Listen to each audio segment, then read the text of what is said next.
Bismillah ve salatu ve selamu ala Resulillah. De hakkı Kur'an'a piroz de. İnne hâzel Kur'âne yehdi lilleti hiye ekvem ve yubeşşirul mu'minînellezîne ya'melûne's-sâlihâti enne lehum ecran kebîra. Beşek ev Kur'an jbo mirovan rêberiya herî rastike û jbo mu'minên karê qenc dikin mizgîniya mukafateka mezin dide. قُلْ لَئِنِ اجْتَمَعَتِ الْإِنْسُ وَالْجِنُّ عَلَى أَنْ يَأْتُوا بِمِثْلِ هَذَا الْقُرْآنِ لَا يَأْتُونَ بِمِثْلِهِ وَلَوْ كَانَ بَعْضُهُمْ لِبَعْضٍ ظَهِيرًا. Ey Peygamber Xwedê bibêje, eger îns û cin tev bicivin û alîkariya hev bikin, nikarin weka vê Qur'anê kitêbek çêkin, di fesahet û di belagat û di rastiyê de.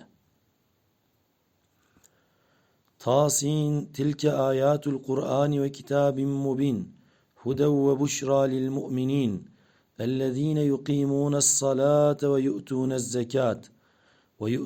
zekat ve hum bil ahireti hum yuqinun. Ev ayetin Kur'an'ı u ayetin kitaba aşikarın. Ev Kur'an ji mu'minin kulimeja xwe dikin, zekata xwe didin û baweriyan bi ahirete heye rêber û mizgîn e. وَنُنَزِّلُ مِنَ الْقُرْآنِ مَا هُوَ شِفَاءٌ وَرَحْمَةٌ لِلْمُؤْمِنِينَ وَلَا يَزِيدُ الظَّالِمِينَ إِلَّا خَسَارًا. Emş Kur'an'ı ayetin usadişinin kuj mu'minan ra şifa û rahmetin.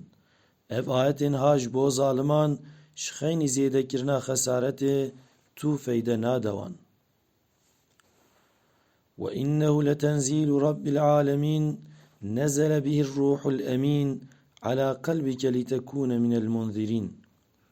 Bêguman ev Kur'an ji teref Xwedê nazil biye. Bi vesîla Ruhul Emîn nazilê qelbê te biye ku tu mirovan hişyar bikî.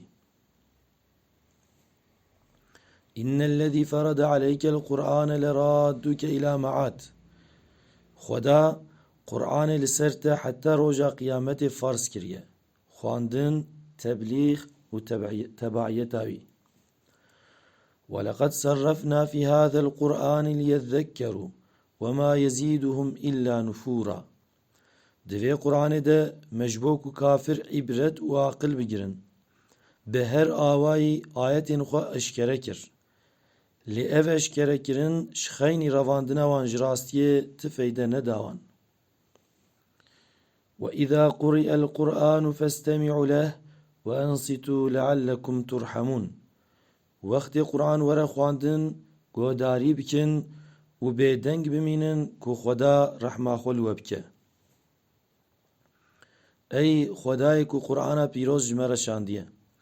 Bi kerem û rehma xwe Kur'ana ezîm li dinyayê ji me re bixe heval, li axiretê bixe monîs, li qiyametê bixe şefaatkar, li ser siratê bixe nûr, ji bo agirê dojeyê ji me re bixe mertal û hicab.